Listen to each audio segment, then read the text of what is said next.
오늘 본문은 홍수 이후에 노아의 아들들 셈, 함, 야벳의 야벳을 통해서 인류가 번성을 하고 또 민족이 나눠지고 나라가 세워지는 모습을 노아의 보여주는 그런 노아의 아들들의 족보입니다. 하나님은 이 10장 전체를 채우고 있는 이 이름들을 통하여서 누군가가 이 땅에 번성하면서 태어나고 또 민족이 나눠지고 나라가 세워지는 이 시점에 우리에게 중요한 교훈을 이 이름들을 통해서 우리에게 말씀해 주고 있어요. 그래서 그 첫 번째 교훈은 무엇인가 하면 바로 하나님의 주권과 관련된 교훈입니다.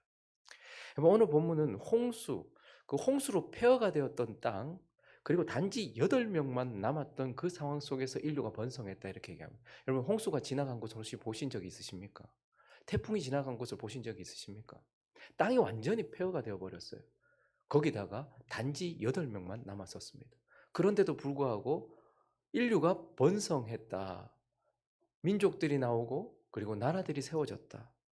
라고 이렇게 10장은 증거를 하고 있습니다. 그러면 어떻게 이렇게 인류가 번성할 수 있었는가? 그 위태한 멸종할 위기에 있었던 이 인류가 어떻게 이렇게 번성할 수 있었습니까? 이게 인간의 능력과 인간의 노력의 결과입니까? 하나님은 오늘 이 10장을 통하여서 이것은 하나님의 주권적인 역사의 결과고 하나님의 능력의 결과요. 하나님의 주권을 따라서 나타난 결과다. 이렇게 증거를 하시는 거예요. 이 10장이 이것을 증거하고 있습니다. 그래서 하나님은 이 십장을 전부 뭘로 채우신 거예요? 다 생명, 자손들로 채우신 거예요. 사람은 사람을 만들어낼 수 없습니다. 물론 사람이 자손을 만들 때 인간의 행위가 배제되는 것이 아니지만 생명은 누구에게서부터 오는 것입니까? 오직 하나님이에요. 생명은 자손은 오직 하나님으로부터만 온단 말입니다. 인간의 어떠한 행위가 배제되는 것은 아니지만 생명을 주시는 분은 오직 하나님밖에 없어요. 그래서 하나님은 인류가 번성했을 때 이 많은 이름들이 다 하나님으로부터 왔다라는 것을 우리에게 말해주고 있습니다. 그래서 하나님은 믿음의 조상 아브라함 때부터 이것을 우리에게 가르쳤습니다. 생명은 하나님께 달려있고 또한 생명은 하나님이 주시는 것이다. 그래서 아브라함과 사라는 불임 가정이었습니다. 그런데 하나님께서 생명을 주셨어요. 그리고 그의 아들 사라와 리브가도 불임 가정이었어요. 그런데요, 나중에 하나님께서 생명을 주셨어요. 거기다가 그의 아들 야곱도 그가 정말 사랑했던 라헬과의 관계 속에서는 불임이었어요. 그런데 하나님이 기억하셔서 아들을 주셨다라는 것이죠. 그러니까 여기 있는 모든 이름들, 자손들은 하나님의 역사의 결과라는 것, 하나님의 주권을 우리에게 보여주기 위해서 10장이 그렇게 이름들로 다 채워져 있는 거예요. 그리고요, 하나님 이 10장을 통해서 이게 하나님의 주권적인 역사의 결과다. 하나님의 주권을 강조하는 부분이다. 라는 것을 보여주기 위해서 이 10장이 9장 뒤에 배치되어 있는 거예요. 9장을 시작할 때 하나님께서 뭐라고 말씀하셨습니까? 1절을 가볼까요? 시작.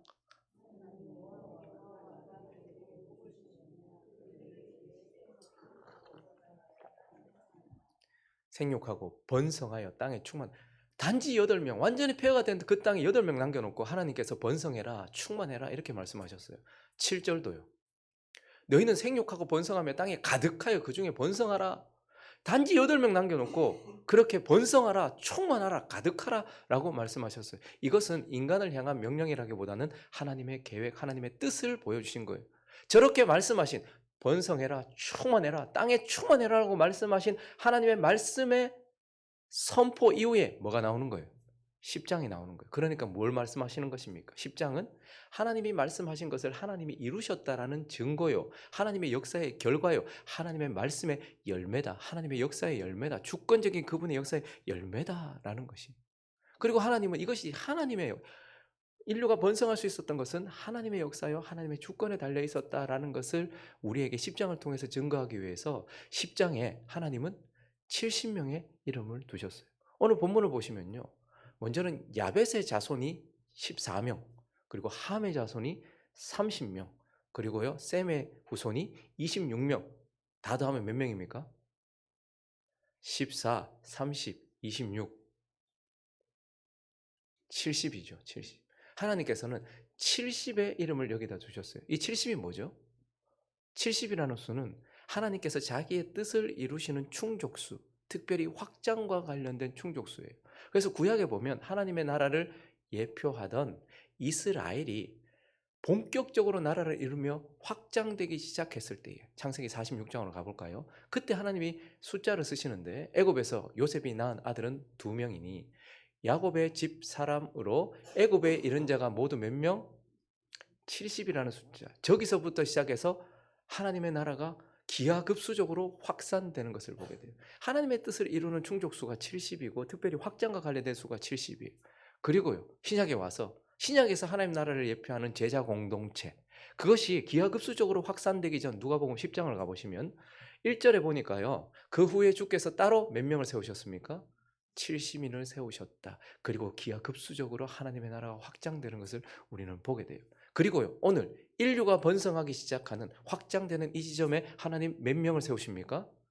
70이라는 이름을 여기 두시면서 그래서 하나님은 이렇게 땅이 완전히 황폐했었고 단지 8명만 남았던 그 황폐한 땅에서 낙원에서도 살기 힘들었던 인간이 넘어지고 쓰러졌던 인간이 어떻게 이 폐어더미에서 8명에서 이렇게 민족을 나뉘고 그리고 나라를 세울 만큼 번성했는가 하나님의 주권적인 역사다. 하나님의 주권을 우리에게 보여주고 있어요. 그리고 오늘 10장은요. 인류가 번성했다고만 말하지 않고 나뉘었다라고 말하죠. 민족이 나뉘어졌어요. 단지 아담을 통해서. 그리고 노아의 세 아들을 통해서 민족들이 나누어졌고 나라가 세워졌어요. 그래서 오늘 창세기 10장 5절을 보시면요. 이들로부터 여러 나라 백성으로 나뉘었다. 이 지금 있는 나라들의 시작이 거기란 말입니다.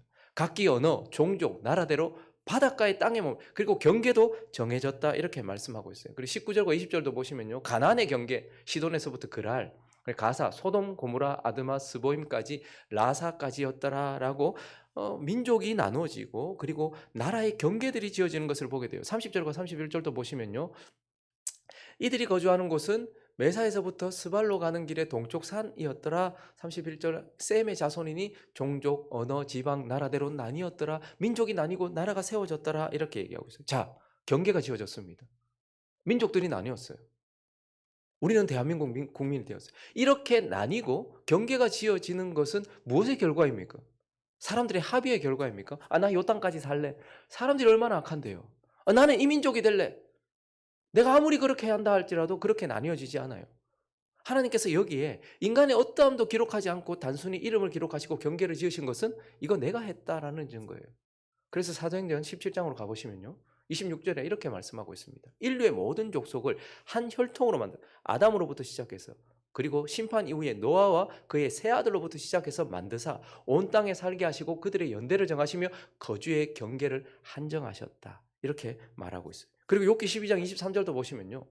어떤 나라는 왜 강성하고 어떤 나라는 왜 약하고 어떤 나라는 왜 널리 퍼지는가 어떤 민족은 왜 그렇게 되는가 이것 또한 하나님께 달려 있어요. 민족들을 커지게도 하시고 다시 멸하기도 하시며 민족들을 널리 퍼지게도 하시고 다시 끌려가기도 하시는 하나님. 그러니까 오늘 하나님은 이 10장에 온통 기록되어 있는 이 이름들을 통하여서 누군가가 이 땅에 태어나고 민족이 나뉘고 그리고 나라가 세워지는 이 시점에 하나님은 이 모든 인간의 중요한 것이 하나님의 주권에 달려있다. 너의 인생 자체도 하나님의 주권에 달려있다라고 말씀하시면서 하나님의 주권을 강조하고 계시는 것입니다. 그리고 오늘 본문을 통해서 하나님 한 가지 더 말씀하세요. 주시는 교훈 두 번째는 무엇이냐면 그런데 또 한편 하나님은 인간의 책임을 주장하고 계십니다. 오늘 이 노아의 자녀들의 이 족보를 보면요. 누군가는 저주를 받았어요. 그리고 누군가는 축복을 받았어요. 함과 함의 자손들은 저주를 받았고요. 야벳을 포함한 셈과 셈의 후손들은 또 축복을 받았어요. 왜 함과 함의 자손들은 저주를 받았고 왜 이 셈과 셈의 후손들은 축복을 받은 것입니까?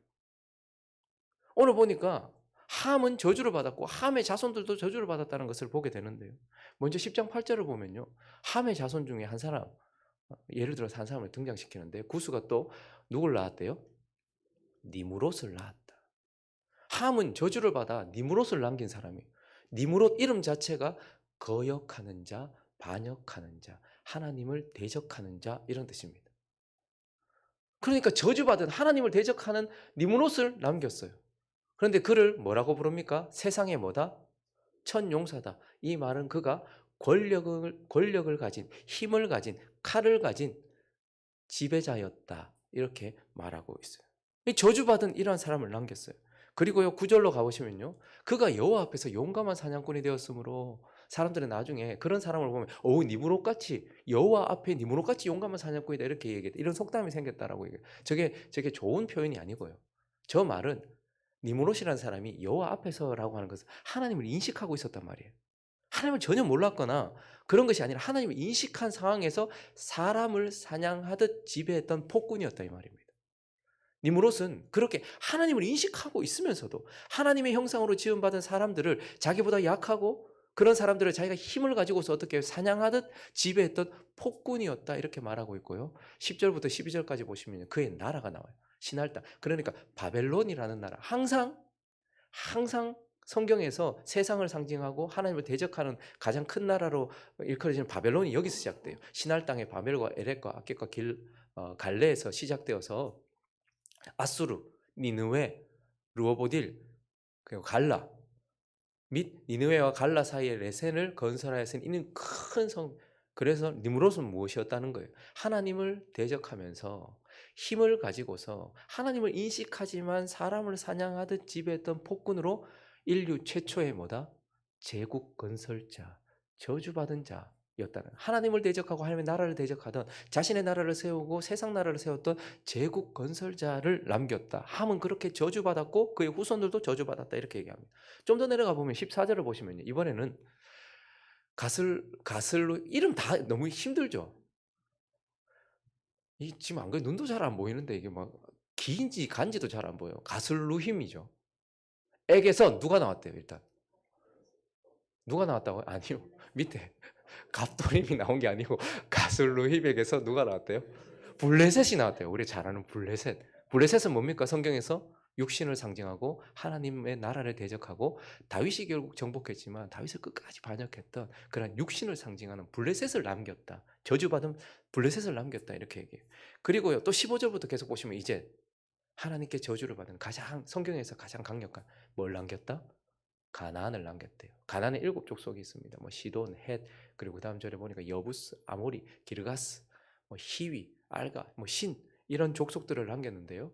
결국은 그래서 가나안을 남겼다. 여러분 가나안은 영적으로 어떤 의미를 가지고 있습니까? 하나님 없는 세상, 그러니까 세속성 하면 가나안이에요. 그리고요 하나님 없는 풍요, 바알과 아세라. 그러니까 하나님 없이 풍요를 추구했던, 풍요가 신이 되었던, 그러니까 하나님 없는 세상 세속성을 가지고서 하나님 없는 풍요를 추구했던 저주받은 자들. 그래서 하나님께서 이스라엘 백성들이 애굽에서 400년 동안 종노를 할 때 400년을 참으셨지만 그래도 변화되지 않았던 그들을 하나님께서 이스라엘 백성들을 통해 심판하셔야만 했던 저주받았던 자들. 그러니까 함은 저주를 받았고 함의 후손들도 이렇게 저주받은 인생이었어요. 그런데 셈은요. 셈의 족보가 어디로 이어집니까? 우리가 어제도 말씀드렸던 것처럼 셈의 족보가 여기서 끝나는 것이 아니고 11장에 또 등장하고요. 그 이후에 계속 등장해요. 셈의 족보는 아브라함까지 이어지고요. 그 아브라함에서 또 어디까지 이어진다고요?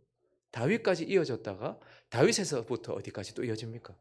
예수 그리스도까지 이어지는. 그러니까 셈은 축복을 받았고 복의 통로였다 이렇게 말하고 있는데, 자 그러면 왜 함은 저주를 받은 것입니까? 왜 함의 후손들은 다 저주를 받은 거예요? 창세기 9장 22절로 가보십니다. 읽어주시겠습니까? 시작.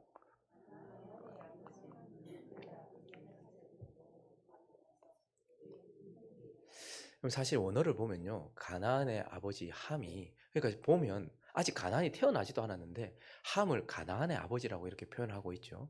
그런데 하체를 그냥 단순히 본 게 아니고 범했다 뭐 이렇게, 그러니까 뭔가 성적인 뭔가 잘못을 저질렀던 것 같아요. 그냥 단순히 본 게 아니고요, 그렇게 했던 것 같아요. 그러니까 함이 왜 저주를 받았는가? 아버지 하체를 범했기 때문이에요. 그런데 셈은 야벳과 함께 왜 셈은 왜 축복을 받았는가? 그 다음 절을 보니까요. 셈과 야벳이 옷을 가져다가 자기들의 어깨에 메고 뒷걸음쳐 들어가서 그들의 아버지의 하체를 덮었고 그리고 아버지 하체를 보지 않았다. 이렇게 말하고 있어요. 왜 셈은 축복을 받은 것입니까? 그가 선을 행했기 때문이에요. 함은 왜 저주를 받은 것입니까? 그가 악을 행했기 때문이에요. 그래서 25절부터 26절을 보시면 결국 이에 이르되, 노아를 통하여 하나님께서 말씀하신 것이죠. 함의 후손 가나안은 저주를 받아 그의 형제의 종들의 종이 되기를 원하노라 하고, 또 이르되 셈의 하나님 여호와를 찬송하리로다 가나안은 셈의 종이 되고, 이렇게 말씀하고 있어요. 자, 왜 함은 저주를 받은 것입니까? 자신의 행위의 결과 때문입니다. 왜 셈은 축복을 받은 것입니까? 자신의 행위의 결과 때문이고 하나님은 그가 행한 대로 보응하셨기 때문에 누군가는 저주를 받고 누군가는 축복을 받았다라는 거예요. 그래서 하나님은 누군가가 이 땅에 태어나고요. 또 민족이 나눠지고 나라가 세워지는 이 시점에 하나님은 우리 인생의 중요한 것이 무엇이냐면 인간 스스로의 책임이다. 인간 스스로의 의무다라고 우리에게 말씀을 해주고 계시는 것입니다. 말씀을 정리하겠습니다. 저와 여러분의 인생은 하나님의 주권과 인간의 우리의 책임이 함께 맞물려 돌아가고 있는 신비예요. 이 두 가지가 함께 맞물려서 마치 모든 것이 인간의 책임인 것처럼 느껴지지만 그렇지도 않고 마치 모든 것이 하나님의 주권에 달려있는 것이지만 그렇지도 않은 둘 다 함께 맞물려 돌아가고 있는 그러한 신비란 말입니다. 이걸 우리가 어떻게 설명하지 못해요. 하나님은 한 분이신데 삼위로 계신다는 것을 설명하지 못하듯 인간의 책임이 배제되지도 않고 하나님의 주권이 배제되지도 않는 이것이 함께 역사하고 있는 신비로운 것이란 말입니다. 그렇기 때문에 우리는 늘 둘 다를 인식하고 살아야 돼요. 근데 어떤 사람은요, 모든 것이 인간에게 달린 양, 나에게 달린 양 그렇게 살아갑니다. 하나님을 배제하고 하나님을 의식하지 않은 채 모든 것이 다 인간에게 달린 양, 나에게 달린 양 그렇게 살아가요. 그런데 또 어떤 사람은요, 모든 것이 다 하나님께 달린 양, 나는 아무것도 하지 않아요. 기도 안 해도, 야, 기도 안 한다고 하나님 모르시나? 야, 내가 기도한다고 되고 기도 안 한다고 안 되나? 내가 순종한다고 되고 하나님의 뜻이 이미 정해져 있는데 내가 뭐 한다고 되고 안 한다고 안 되나? 라고 말하면서 모든 것이 하나님께 달려있는 양 아무것도 하지 않는 사람도 있어요. 그런데 교회 안에 대부분의 사람들은요. 평소 때는 모든 것이 내게 달려있는 양 살아가다가 자기가 할 수 없는 한계와 어려움과 고통을 만나면 그때서야 하나님이 모든 것을 다 하셔야 된다는 둥 그렇게 말하면서 하나님께 달려있는 양 그렇게 살아간단 말이에요. 평소에는 시간의 주인이시라는 하나님을 인식하며 그것을 증거하는 주일 성수도 그리고 이 땅에서 가장 큰 우상이 될 수 있는 물질이 내 주인이 아니고 하나님이 주인이십니다라는 것을 고백하는 11조도 그리고 찬양도 기도도 예배도 순종도 하지 않고 모든 것이 내게 달린 양 내 인생 내가 어떻게 할 수 있는 양 그렇게 살아가다가 인생의 험한 순간을 만나고 밤을 만나면 그때서는 지금까지 아무것도 하지 않은 하나님께 어떤 행동도 하지 않다가 마치 하나님이 다 하실 수 있습니다 라고 말하면서 마치 하나님이 자신에게 은혜를 빚진 양 하나님 이렇게 해주십시오 저렇게 해주십시오 라고 그렇게 하더라는 말이죠. 그러나 우리는 어떻게 살아야 됩니까? 오늘 하나님께서 누군가가 이 땅에 태어나고 민족이 나눠지고 나라가 세워지는 이 시점에 하나님 우리에게 말씀하십니다. 둘 다 진리다. 그러니 우리는 어떻게 살아야 될까요? 모든 것이 하나님의 주권에 달려있다는 것을 인식하고 주님을 경외하며 살아야 됩니다. 그러나 우리의 책임이 배제되지 않고 우리의 행위에 따라서 하나님께서 일하신다는 것을 기억하면서 마치 모든 것이 우리에게 달린 양 우리는 우리가 해야 될 모든 책임을 다 해야 하는 것입니다. 그렇게 하나님의 주권을 인식하며 주를 경외하고 내 인생이 나에게 주어진 책임을 감당할 때에 만들어진다는 것을 인식하면서 하나님을 경외하고 그리고 나에게 주어진 내 삶을 최선을 다해서 살아가는 행복한 우리 교회 성도님들 되시기를 예수 그리스도의 이름으로 축원합니다.